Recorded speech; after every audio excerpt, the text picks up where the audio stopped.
Welcome to Lifting Your Spirit, a monthly broadcast in which we interview people about their spiritual lives and how they support others in lifting their spirit.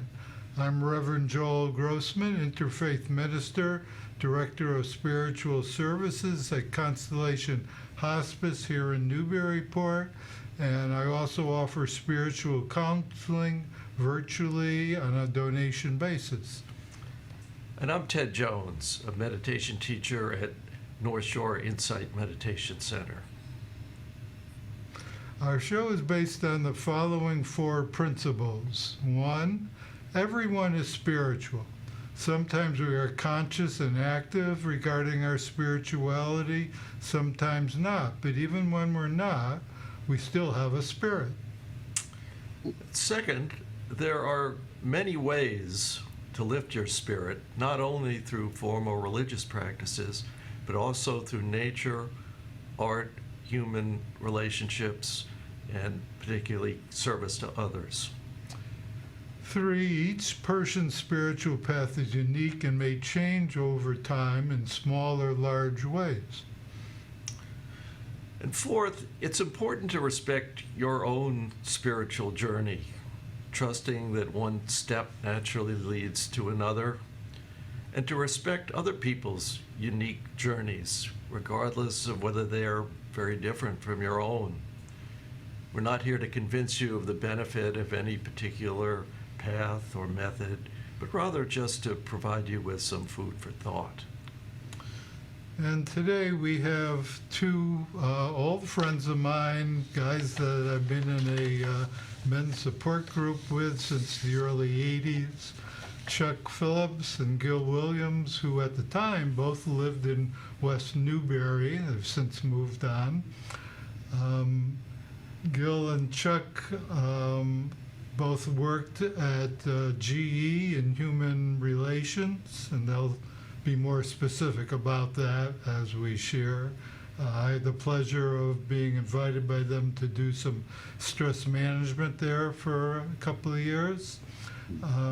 They both have moved on to organizational development and management consulting, and most meaningfully to me and to our show today is human service, particularly in Tanzania, a project called the Precious Project, which they'll share about.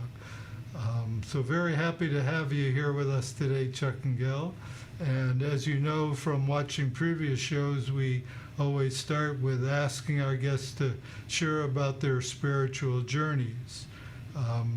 Of course, as we said in our introduction, there's many avenues to spirituality, one of them being service to others, which you guys have done for quite a long time. So whoever would like to start about your spiritual lives. I can start if you'd like. Yeah. Sure. I'm going to wind the clock back to when my mother used to take my sister and me to a Methodist church, and it was not a choice, it was a command performance. And frankly, I found it rather rigid, and I just didn't like it very much. The other part is that my father never went to church. And when my sister and I got home, he would take us on nature walks. And this was in Southern California. And he would invite other children from our neighbors. For whatever reason, it just resonated with me. And I didn't have the language then. Excuse me. I didn't have the language. Sorry about that. I didn't have the language then, but subsequently now, I feel as though I really do understand that my growth, my spiritual growth, goes way back. The things that stick out in my mind for me are, as Joel mentioned, I was working for General Electric and was in a corporate management development program.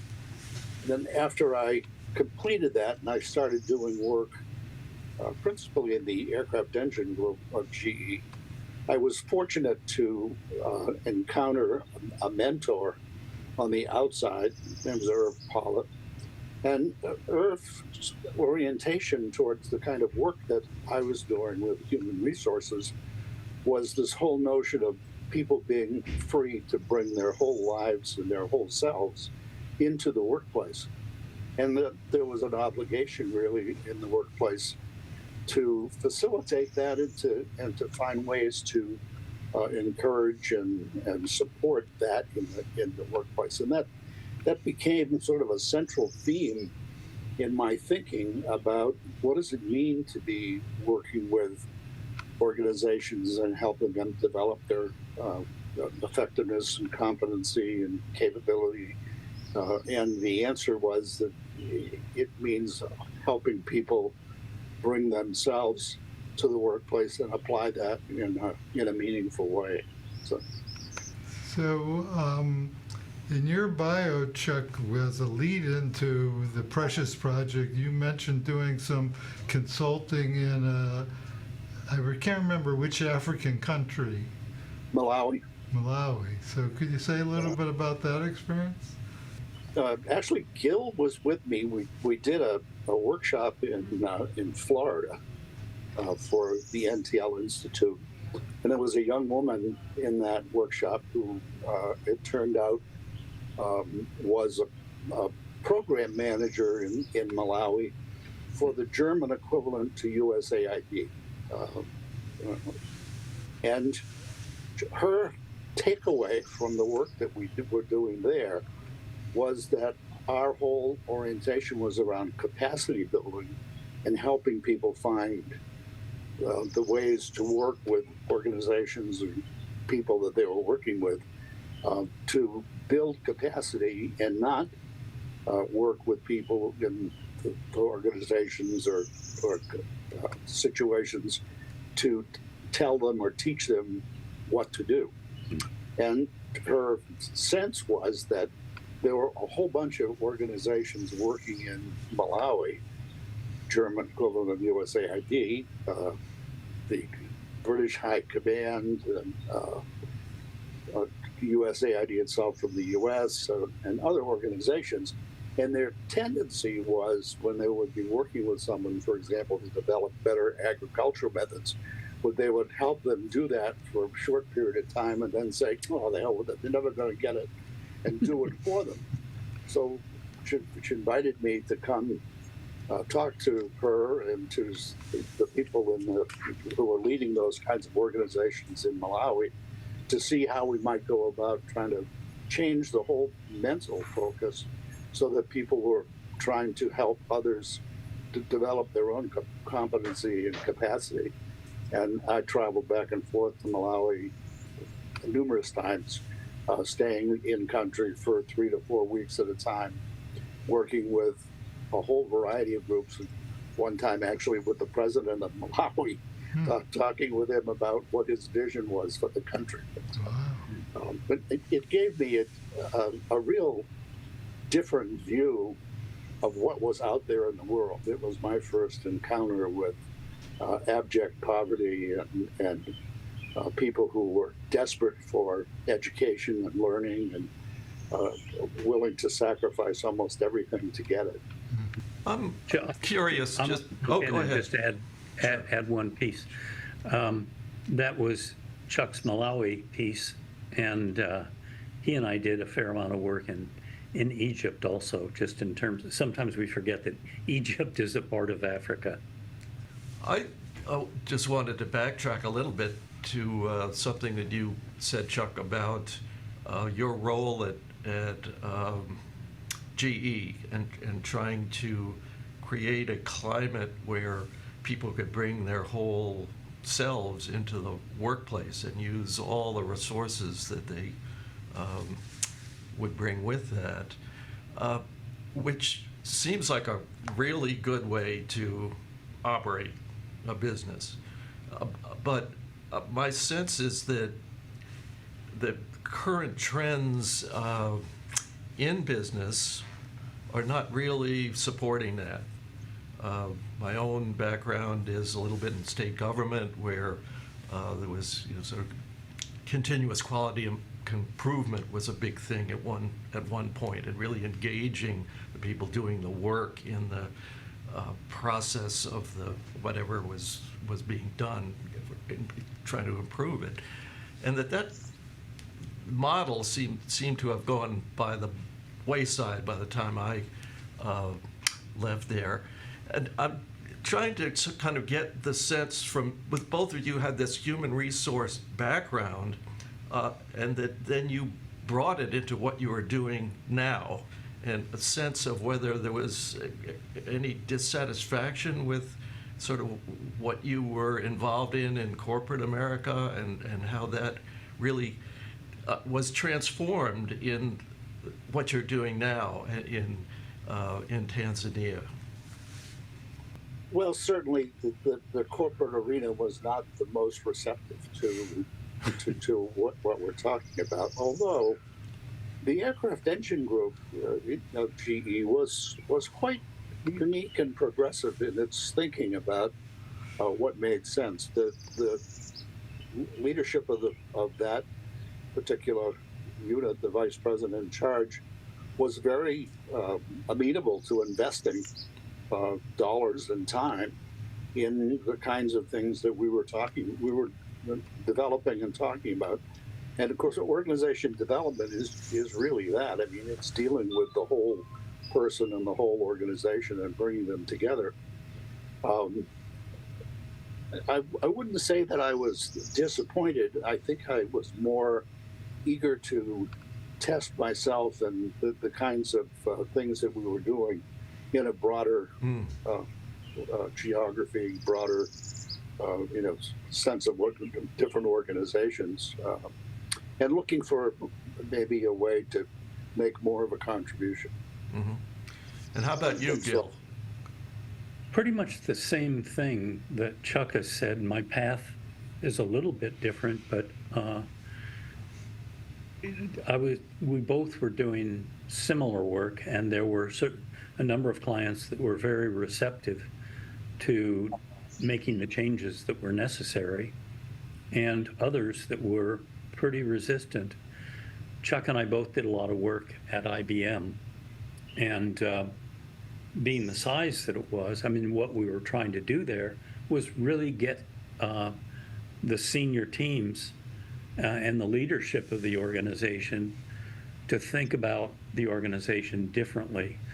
And that was very challenging, simply because they had a culture that had been in place for forever. Mm-hmm. And so trying to break through that and create a whole different culture is very, very challenging.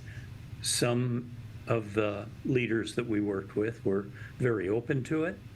Others were flat out resistant to it. And for me personally, doing that kind of work, I always felt challenged. So it certainly helped me in terms of my thinking, what was okay and not okay, that kind of thing. Mm-hmm. And I don't regret for a minute that Chuck asked me to join him in this venture. Mm-hmm. There's an echo in Malawi for me in what Bill was just saying and related to what I said, that the work that I did there was built around a cadre of people who were leading various parts of the Malawi government organization, whether it be the education minister or the director of parks and wildlife, or those kinds of people, and some of their subordinates. And in choosing some of the menu of what we collectively worked on, one time they selected conflict and conflict management, and I introduced to them a model of conflict management which had to do with people disclosing what they really felt and what they really saw as the issues. And the immediate feedback from the entire group was, we don't do that. That's not part of the culture. We don't do that. And so the whole focus of the next bunch of work was, well, suppose you did. And it was that notion of resistance and we don't do that, but looking for how does that connect to being actually more effective in the country. So from all this experience that you had, you brought that to this incredible project, the Precious Project, and if whoever hit upon it first could talk about how that all came about, and then what it was like and what it is like. What I'll start with is bragging a little bit about my wife. She had worked in Africa for quite a while, Lesotho, Zimbabwe, all over, Rwanda. And so she said, I'm tired of being over here without you. Pretty fundamental. And I think there were other areas of it because we did the typical thing, went on safari and so on and so forth. And but we built in, I think it was at least 2 weeks extra to be there and absorb as much of the culture as we could. And very early on, we took a walk with a guide, and it was through a kind of mountainous area, dirt paths, and we heard young children, and we asked our guide, could we go and see it? And he said, of course. There were 9 children, very young, I think probably the ages at that point were 5 to 7, living in a concrete building that was way substandard, no electricity, no running water, 1 bed for 9 kids, 3 slept in that bed. The others broke down cardboard boxes and slept on that, and they had very little clothing or food. And Susie and I looked at each other and said, I think we've found a place that we can help. We then met a couple, William and Sarah, who were the ones that started this. They were school teachers at the time. And so that's how it all started. And the good news is Chuck and his wife Betsy came very early on, and we've been joined at the hip for the past 12 years on this project. Now, I have a note about that, which is Gil and Susie were fulminating about whether or not this was something that they could take on and what would that mean and so forth. And they were at the time, after having been in Africa, they were back in a place that they stayed at in France. And Betsy and I were just completing a piece of work in southern Italy, and we flew to Marseille, and then Gil picked us up and we went to meet with them. And they were just off of this, having seen this orphanage and early education piece. And we spent the entire week that we were there. What would it be like? What could we do? These kids are incredible. And that was the formation of the basis for this whole project. And the ones who started it, were they native? Yes. Yeah. Okay. Yeah. In fact, William, when he was 13 years old, he was from Kenya. When he was 13 years old, his mother died literally in his arms from HIV/AIDS. And so he always had this passion for making the world a better place. And I'll just fast forward because just about a year ago, in June, he died. And frankly, that was simply because of malpractice. You don't want to get sick or hospitalized in Tanzania. It's life-threatening. But if I also look back on all the years that we had together, I thought I understood from a lot of the work that I had done and my own curiosity that I understood cultural differences, not all of them, but to a degree. This was an eye-opener, learning what is it that, what mistakes did I make and how did I learn from them while Susie and I and Chuck and Betsy were there. What do you mean? Yeah. Can you meet some examples? As an organization, I'll give you kind of a broad one, but as an organization,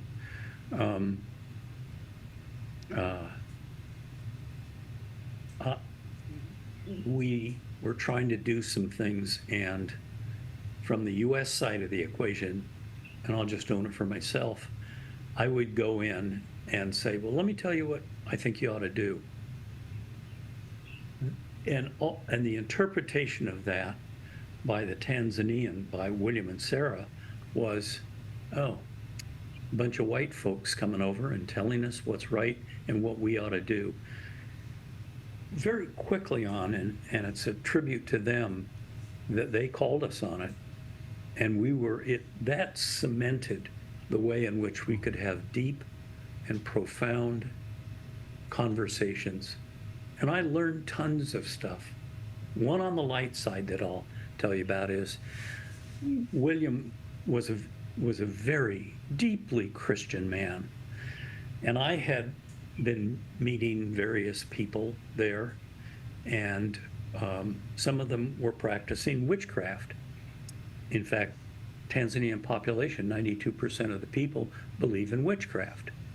So I asked William, you're such a rabid Christian, how do you reconcile this notion of witchcraft? Tick, tick, tick. He said, it's good to have a backup system. Very good. There's never been a trip over there that we haven't learned tons about the culture, the norms, just how it's so different than what we're used to. And I feel blessed that we've had the opportunity to learn the lessons there, and we'll continue to learn the lessons. And in your bio, you shared you spent about 4 months a year there? Yeah, it's varied. We would go for January and February, and then go back in October and November. Sometimes we spent even more time there. And that was until 2020 when the pandemic hit, and we were doing everything remotely at that point. And that was a challenge to overcome. But over time, we just spent a lot of time there. We made some very conscious decisions to live in the village and not, go to a big fancy place. Although the lodge near where we were staying is a wonderful place, but we wanted to be able to walk the paths, talk to all of these people who were curious about the white folks. What are you doing? How are you doing it? That kind of stuff. First intimate contact that I had with the project outside of interaction with Gil and Susie, Betsy and I went to Tanzania that next year and spent 4 weeks there, living in another little cottage near where they were, and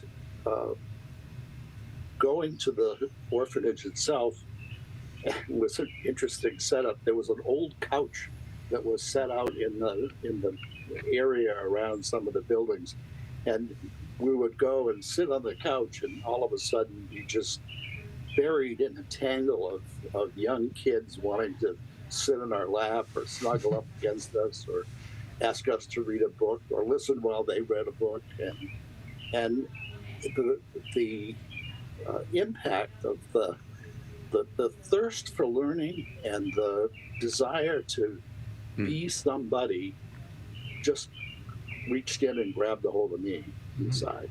Yeah, I think go ahead. I was just going to say, if there was any focus that I have, it's around the kids, and like Chuck said,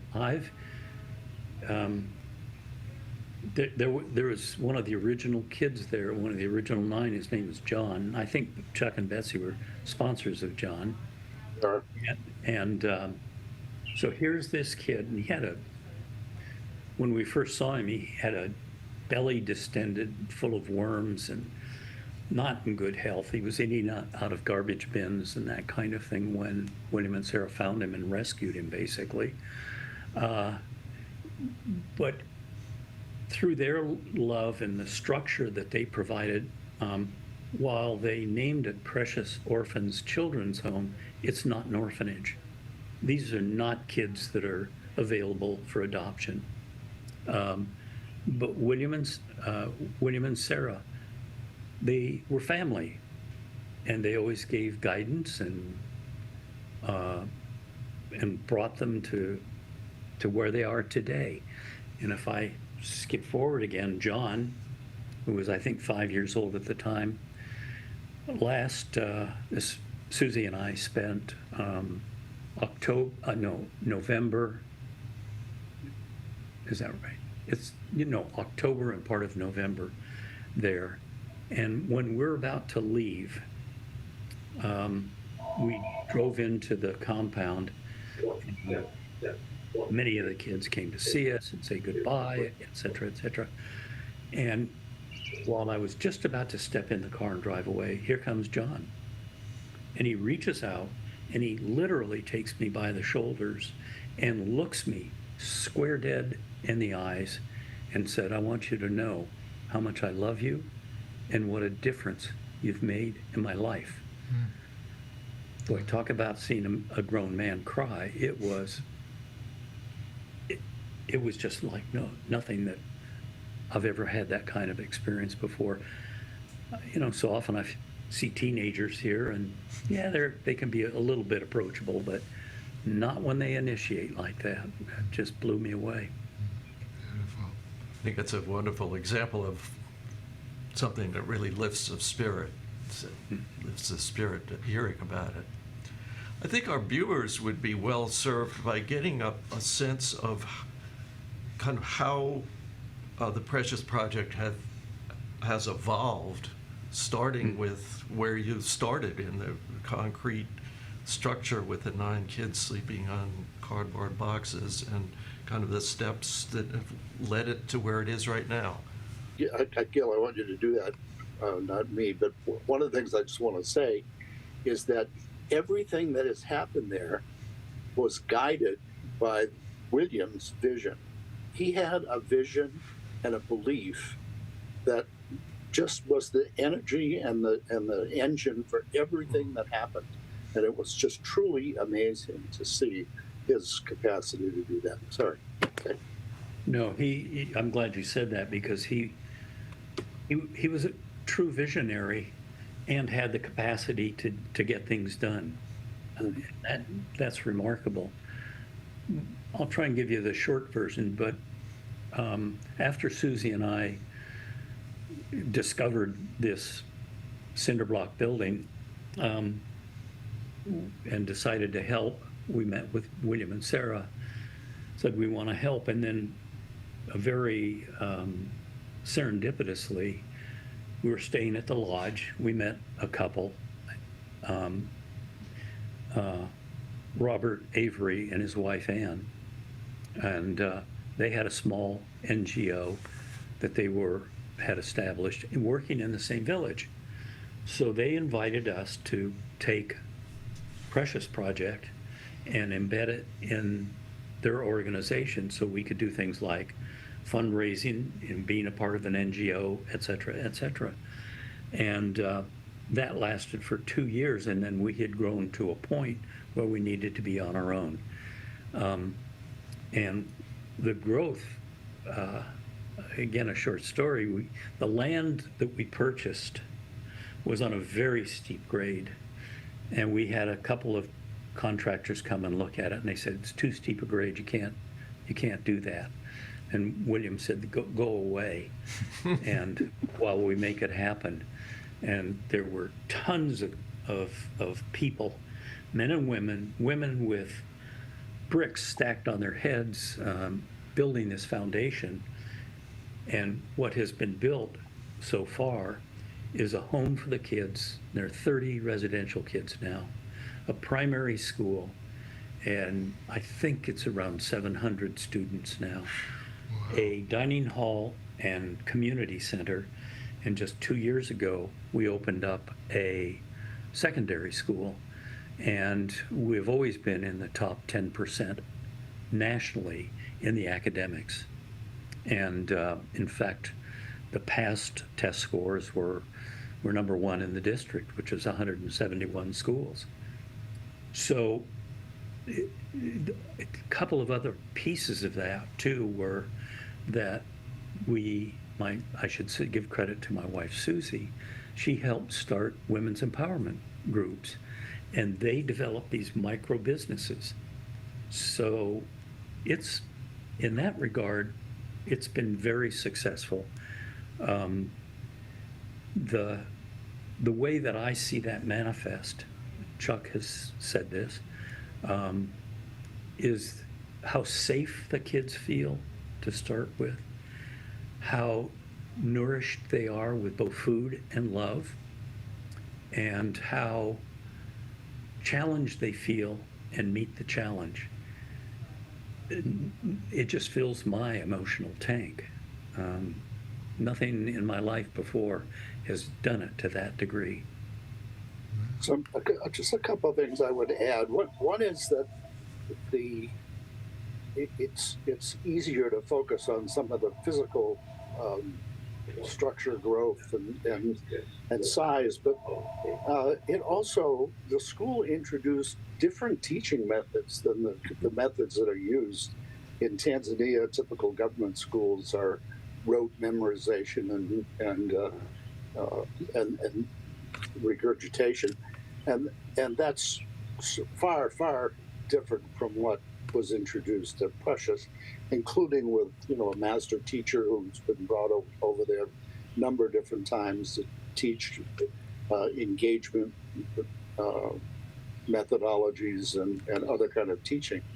And again, William's hand runs through a lot of this. William insisted that if somebody's child was going to be in the elementary school, the parents would be involved.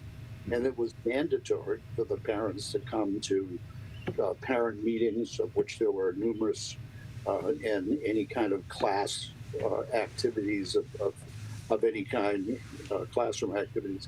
And he had pieces built in of how these things would happen that were way advanced for the educational methods there. I know in Gil's, I think it was Gil's bio, that was a note that last year, just after, or just before William died, actually, the Precious Project Secondary School received a national award called the Uhuru Torch Award, which is given to one organization in a year from the national government, recognizing development in education and contribution to the development of society in Tanzania. And Precious Project received that award. Just an exclamation point on that too. The organization, Precious Project, is trying to do everything according to permaculture principles. We do solar electricity,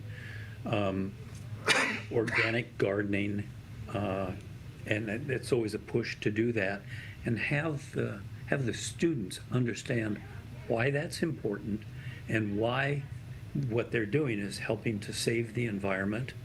And it's remarkable what the education that these kids are getting. Now, Gil, you had mentioned fundraising, And that's an ongoing project, I'm sure. And if you want to say something about getting people to donate. Absolutely. We are always looking for, like most NGOs. By the way, we're an NGO in the US and we're an NGO in Tanzania. So we're legal in both places, and there's strict guidelines around how you can do business there. But yeah, we fundraise, and it's the lifeblood of what we do. If we don't have the funds coming in, we go out of business. So certainly anyone listening to this or seeing this, if you want to know more, if you have questions, we welcome that. And the quickest way to do that is to go to our website. We have a great website. It's www.preciousproject.org. And certainly if anyone wants to call me and talk about it, or what can they do to help, totally open to all of that. It's in anticipation of this time with you, Joel, and Mac. I thought about the whole aspect of service and spirituality. And one of the things I had not credited as much, I think, in my mind before was what some of the donors that we engage with get out of this. Many of them support a child directly. And some of them actually have interaction with the child with email, and early on in the project we would carry things back and forth to them, and that became a burden. But I am really struck with the impact that the Precious Project organization has had in so many lives of people who are really connected to the project through their donations, but expressing enormous interest and commitment to this. It's you scratch the surface with these people, and they've been as affected as we have. Mm-hmm. And we do get any number of people that go over, and they're going to go on safari or whatever, and then they come and spend a day or two at Precious. And it's a real eye-opener for them. Particularly seeing, I don't want to get too graphic about it, but there are some hardship cases that when I tell people, they find it hard to believe. I mean, we've got one boy who's, I don't get too graphic about it, but one boy who, his father, who was a raging alcoholic, decided that his wife had been unfaithful, and this boy is 5 years old, so he tied him to a bed with a rope around his neck. He was too drunk, didn't do a good job of it. The boy escaped. The next night he tried to feed rat poison to him. And that's when William and Sarah heard about this and immediately rescued him. He is now academically #1 in his class, and he has just really gotten his life together in ways that were unimaginable. And I tell you that story because it's not an unusual story. Some of the kids there come from the most, not only being homeless in a lot of ways and abandoned, but some of the most grim circumstances. You know, someone asked me one time, they said, why do you have to go to Africa to do what you're doing? We've got so many problems in the US. And my response has been, I didn't have to go to Africa. It just presented itself. And I said, I have a question for you. If you're standing in a path and there's a boy with his belly distended with worms, running a fever, doesn't have shoes, only has a t-shirt and a pair of shorts on, would you turn around and walk away? I can't do that. I just can't do that. Well, you're both speaking very much to what it does for you personally. So if we could just talk a little bit about the notion of service as a spiritual path, and Anything you want to say about that? I'm not sure what direction you were thinking, Joel, but one of the things that strikes me is the impact that this Precious Project has had on a village. It introduced a whole new way of looking at and thinking about education for the village of Nshupu. There are, I don't actually know the numbers, but the numbers of teachers, staff who are there, who have entered into a different way of living and working and teaching, and are part of what makes the Precious Project successful by investing themselves more than just having a job. They really have invested in what the Precious Project is about, which is trying to reach children who otherwise would not have an opportunity to go to school and would not be developing into the future leaders of Tanzania, which they are now. Yeah, I would just add to that in terms of my own personal path. It's just opened my eyes to so much, and it sounds dramatic, but I feel my spirit lift when I'm there. It's such a different place to be, and I know part of that is just because culturally it's so different, opens my eyes all of the time. But I just feel my spirit rises because I feel so enriched by the experience that I have there, and how engaged I feel, I mean, you walk down a path there, and there in a chair or something sits an elderly woman, and you cannot walk by where she doesn't motion you over and says you got to come inside and have tea with me. It's just how it's done. There's a generosity of spirit by them also that I feel blessed. Another aspect for me, which is before the Precious Project, even though I did work like in Malawi and did work in places that it wasn't the corporate arena that was driven by making a living or trying to do something of the sort. After engaging with this project, I find myself engaging in many other projects of a similar type. I'm part of a group that is dedicated to creating a welcoming, inclusive environment in the towns around where we live for the LGBTQ plus community, and we've been very active and very successful. And I know I would not have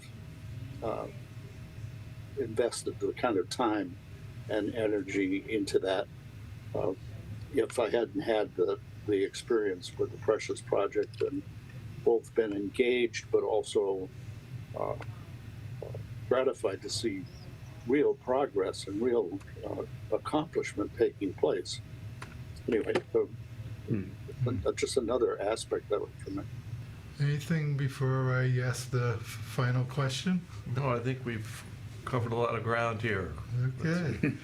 So as I think you know, we always end with asking how you would encourage people to go about lifting their spirits in some way. Well, I guess if we use this model coming out of our own lives, it would be to take a step, take an action, and experience, no matter how small it may be, to get engaged and to engage in something more than just something transactional or something, to engage in something which has potential for being of benefit to others as well as to yourself. Thank you.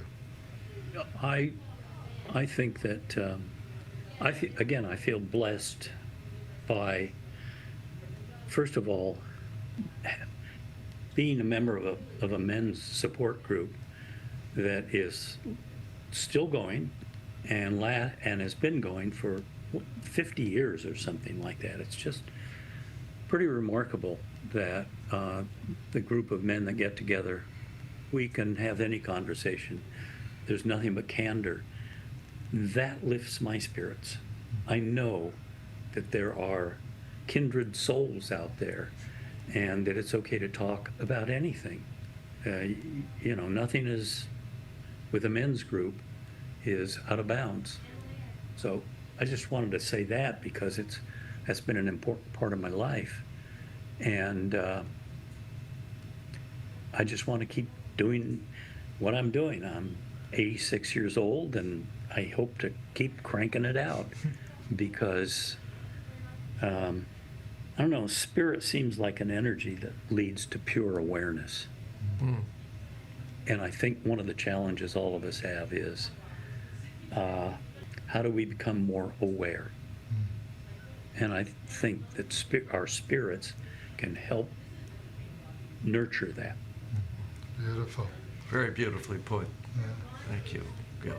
So Chuck and Gil, thank you so much for the sharing you've done today and for the beautiful beings you are. And look forward to our next meeting together. Thanks to you both of you very much. It's really been a pleasure talking with you today. Yeah, thanks. I have this, thank you for asking. Sure. Yeah. Well, thank you for agreeing to do it. So listeners, viewers, thank you for joining us today and being touched by Gil and Chuck, and hope to see you in future sessions. Bye-bye.